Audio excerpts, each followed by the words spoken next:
अब देखो यहाँ पे मेरे केस में ना एक्सिस बैंक का टू व्हीलर का लोन है एंड यहाँ पे आप देख सकते हो कि यहाँ पे एक्सिस बैंक का टू व्हीलर के लोन का यहाँ पे 58,000 का अमाउंट ओवर ड्यू शो कर रहा है।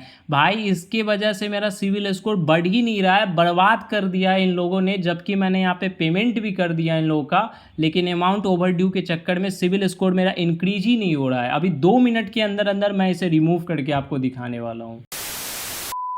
तो अगर आपके भी सिविल रिपोर्ट में कोई लोन या क्रेडिट कार्ड ऐसा है जिसपे यहाँ पे आपको ओवर ड्यू शो कर रहा है, जिसके कारण यहाँ पे आपका सिविल स्कोर बर्बाद हो चुका है, कहीं भी आप लोन या क्रेडिट कार्ड के लिए अप्लाई करने जाते हो आपको रिजेक्शन मिल जाता है एंड इस वजह से आपका सिविल स्कोर यहाँ पे इंक्रीज ही नहीं हो रहा है ओवर ड्यू के कारण, तो यहाँ पे आप घर बैठे बैठे ओवर ड्यू को कैसे हटा सकते हो, कंप्लीट प्रोसेस आपको 5 मिनट के अंदर अंदर मैं बताने वाला हूँ। तो बिना टाइम वेस्ट किए लेट्स स्टार्ट द वीडियो। तो आप चलो मैं कंप्यूटर के स्क्रीन पे ले चलता हूँ, आगे का प्रोसेस आपको वहां बताऊंगा। देखो सबसे पहले आपको गूगल खोल लेना है एंड यहाँ पे आपको फ्री सिविल सर्च करना है सिंपली, ठीक है। एंड यहाँ पे जो फर्स्ट वाला वेबसाइट होगा ना, सिंपली आप इस पे क्लिक कर दोगे। अब देखो यहाँ पे आपको गेट फ्री सिविल रिपोर्ट का ऑप्शन दिख रहा होगा, सिंपली यहाँ पे क्लिक करोगे एंड अब यहाँ पे आपको सिविल की वेबसाइट पे अपना रजिस्ट्रेशन करना होगा। तो यहाँ पे आप बेसिक डिटेल्स डाल करके सिंपली यहाँ पे आपको अपना रजिस्ट्रेशन कर लेना है, ठीक है। एक चीज़ बस आप यहाँ पे ध्यान दोगे कि यहाँ पे आपको मोबाइल नंबर वही डालना है जो आपने यहाँ पे फर्स्ट टाइम लोन या क्रेडिट कार्ड लेते टाइम दिया होगा, ठीक है। वही मोबाइल नंबर डाल के यहाँ पे आपको रजिस्ट्रेशन कर लेना है, ठीक है। रजिस्ट्रेशन करने के बाद यहाँ पे आपको लॉगिन वाले पेज पे आ जाना है एंड सिंपली यहाँ पे लॉगिन पे क्लिक कर दोगे। अब देखो यहाँ पे जिस नंबर से आपने रजिस्ट्रेशन किया होगा सिंपली वो नंबर डाल के सेंड ओटीपी पे क्लिक करोगे। अब यहाँ पे आपके मोबाइल पे ओटीपी भेज दिया जाएगा, सिंपली ओटीपी को डाल के यहाँ पे आपको वेरीफाई कर लेना है। अब देखो उसके बाद यहाँ पे आपके ईमेल पे भी ओटीपी भेज दिया जाएगा, तो ईमेल वाले ओटीपी को डाल करके भी वेरीफाई कर लोगे आप। अब यहाँ पे आपको पेयर डिवाइस का ऑप्शन आएगा, तो सिंपली आप इसको यहाँ पे यस कर दोगे एंड आगे बढ़ जाओगे। अब लॉगिन करने के बाद कुछ इस टाइप का इंटरफेस खुल के आ जाएगा आपके सामने। अब यहाँ पे आपका नाम और यहाँ पे आपको सिविल स्कोर शो करेगा एंड आप यहाँ पे देख सकते हो कि आज 7 अक्टूबर 2025 है एंड आज की डेट में यहाँ पे सिविल स्कोर यहाँ पे शो कर रहा है, ठीक है। अब यहाँ पे देखो, अब यहाँ पे आपको ना व्यू योर सिविल रिपोर्ट का ऑप्शन दिख रहा होगा, सिंपली यहाँ पे आप क्लिक करोगे। अब देखो यहाँ पे आप नीचे थोड़ा सा स्क्रॉल करोगे तो यहाँ पे आप नीचे जैसे आओगे ना तो अकाउंट इन्फॉर्मेशन आपको दिखेगा। तो देखो यहाँ पे जितने भी आपके लोन या क्रेडिट कार्ड एक्टिव होंगे वो यहाँ पे आपको शो कर देंगे, ठीक है। तो एक बार आपको यहाँ पे चेक कर लेना है कि ये आपका ही लोन है, ऐसा नहीं हो कि आपके नाम पे कोई फेक लोन वगैरह चल रहा हो। अगर फेक लोन होगा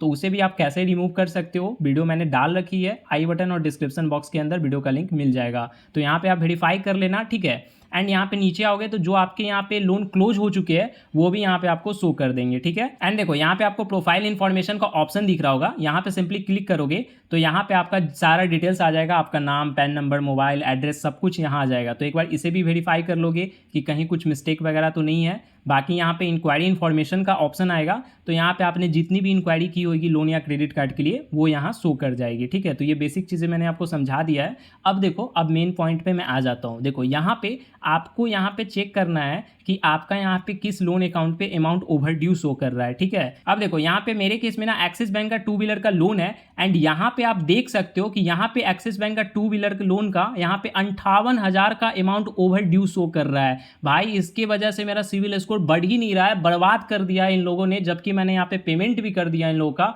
लेकिन अमाउंट ओवर ड्यू के चक्कर में सिविल स्कोर मेरा इंक्रीज ही नहीं हो रहा है। अभी 2 मिनट के अंदर अंदर मैं इसे रिमूव करके आपको दिखाने वाला हूँ। अब देखो यहाँ पे अमाउंट ओवर ड्यू को हटाने के लिए आपको सिंपली नीचे स्क्रॉल करके आ जाना है, ठीक है। सबसे नीचे आओगे एंड यहाँ पे ना आपको रीज डिस्प्यूट का ऑप्शन दिख रहा होगा, सिंपली यहाँ पे क्लिक कर दोगे। देखो यहाँ पे डिस्प्यूट फॉर्म खुल के आ जाएगा, यहाँ पे आपको नीचे आना है एंड एक्सेस डिस्प्यूट फॉर्म पे क्लिक करना है, ठीक है। अब यहाँ पे आपको सेक्शन चूज करना होगा, तो सेक्शन ना आप सिंपली अकाउंट, ये फर्स्ट वाला जो ऑप्शन है अकाउंट सेक्शन चूज करोगे, ठीक है। अब देखो यहाँ पे फिर नीचे आ जाओगे, यहाँ पे बहुत सारे ऑप्शन आपको दिख रहे होंगे। देखो यहाँ पे ओवर ड्यू को हटाना है, तो सिंपली ये फर्स्ट वाला जो ऑप्शन है ना यहाँ पे आप क्लिक करोगे फाइंड सॉल्यूशन पे, ठीक है। अब देखो यहाँ पे आप क्या करोगे, यहाँ पे सिंपली नीचे आ जाओगे, ठीक है। अब यहाँ पे आपको रेज ए डिस्प्यूट पे क्लिक करना है। अब यहाँ पे एक चीज़ मैं आपको और क्लियर कर दे रहा हूँ कि देखो यहाँ पे जो आपने पेमेंट किया होगा ना, यहाँ पे सिविल स्कोर में, सिविल रिपोर्ट में अपडेट होने में यहाँ पे 30 से 45 दिन का टाइम लगता है। तो देखो 45 दिन अगर आपका पूर गया है फिर भी सिविल रिपोर्ट में ओवर ड्यू शो कर रहा है, तभी आपको डिस्प्यूट करना है। अगर यहाँ पे 45 दिन नहीं पूरा है तो आपको पूरने का वेट करना है, हो सकता है ऑटोमेटिक यहाँ पे ओवर ड्यू आपका हट जाए, ठीक है। तो ये चीज़ मैंने आपको बता दिया है। अब देखो अगर 45 दिन पूर चुका है तो कैसे यहाँ पे आपको करना है, यहाँ पे सिंपली नीचे आ जाओगे, ठीक है। अब यहाँ पे जितने भी आपके ओपन अकाउंट्स होंगे वो यहाँ पे शो करेंगे, ठीक है। अब देखो यहाँ पे एक्सिस बैंक का यहाँ पे 2 व्हीलर लोन था जिसका अमाउंट ओवर ड्यू यहाँ पे शो कर रहा था, तो यहाँ पे क्लिक करके आपको एक्सपैंड कर लेना है।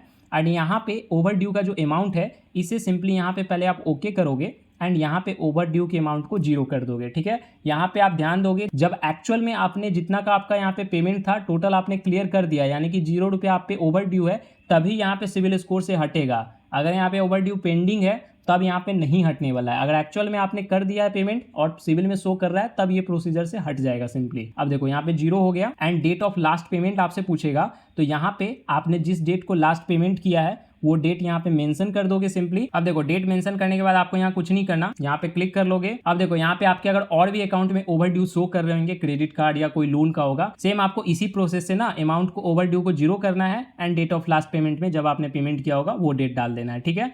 तो यहाँ पे आपको ऐसे कर लेना है जितने भी अकाउंट होंगे। अब क्या करना है, आपको सिंपली नीचे आ जाना है एंड यहाँ कंटिन्यू कर देना है। अब देखो यहाँ पे जो आपने अकाउंट यहाँ पे सिलेक्ट किया होगा वो यहाँ पे शो कर जाएगा।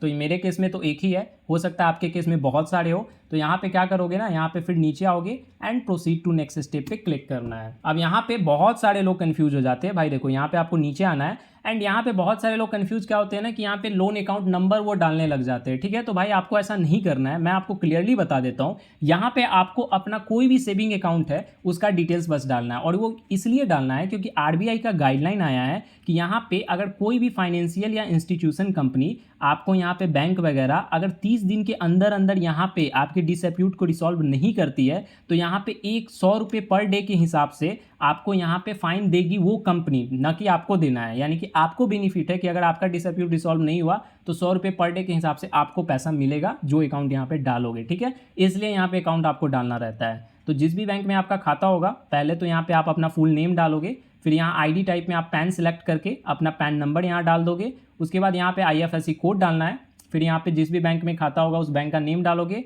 अकाउंट टाइप आप यहाँ पे सिलेक्ट करोगे कि सेविंग है, करेंट है, ठीक है। उसके बाद अकाउंट नंबर डालोगे, दोबारा से यहाँ पे अकाउंट नंबर डालोगे एंड यहाँ पे जो भी ब्रांच में आपका खाता होगा उस ब्रांच का कंप्लीट एड्रेस डाल के यहाँ पे टिक आउट करना है एंड यहाँ उसके बाद कन्फर्म एंड सबमिट पे क्लिक कर देना है। तो यहाँ पे उसके बाद आपका डिस्प्यूट सक्सेसफुली सबमिट हो जाएगा एंड आईडी डिस्प्यूट आईडी भी आपको यहाँ पे शो कर जाएगा। अब देखो यहाँ पे आपको कुछ नहीं करना, यहाँ पे ना आपको यहाँ पे 30 दिन का मैक्सिमम वेट करना है। देखो 30 दिन के अंदर अंदर ही आपके मोबाइल पे एसएमएस आ जाएगा कि आपका डिस्प्यूट रिसॉल्व हो चुका है, ठीक है। अगर यहाँ पे सब कुछ आपका सही रहता है तो यहाँ पे आपको सिर्फ वेट करना होगा एंड यहाँ पे उसके बाद आप यहाँ पे मैसेज आने के बाद जैसे आप अपना सिविल स्कोर रिफ्रेश करोगे, सिविल रिपोर्ट चेक करोगे तो यहाँ पे आपका ओवर ड्यू हट चुका होगा। अगर आपने सच में पेमेंट कर दिया फिर भी शो कर रहा है तभी, ठीक है। तो उसके बाद यहाँ पे सिविल स्कोर से हट जाएगा वो एंड यहाँ पे आपका सिविल स्कोर भी इंक्रीज हो जाएगा। तो कंप्लीट प्रोसेस बता दिया है। बाकी यहाँ पे कोई भी डाउट हो तो मुझे कमेंट करके जरूर बताना। मिलते हैं गाइस फिर नेक्स्ट वीडियो में।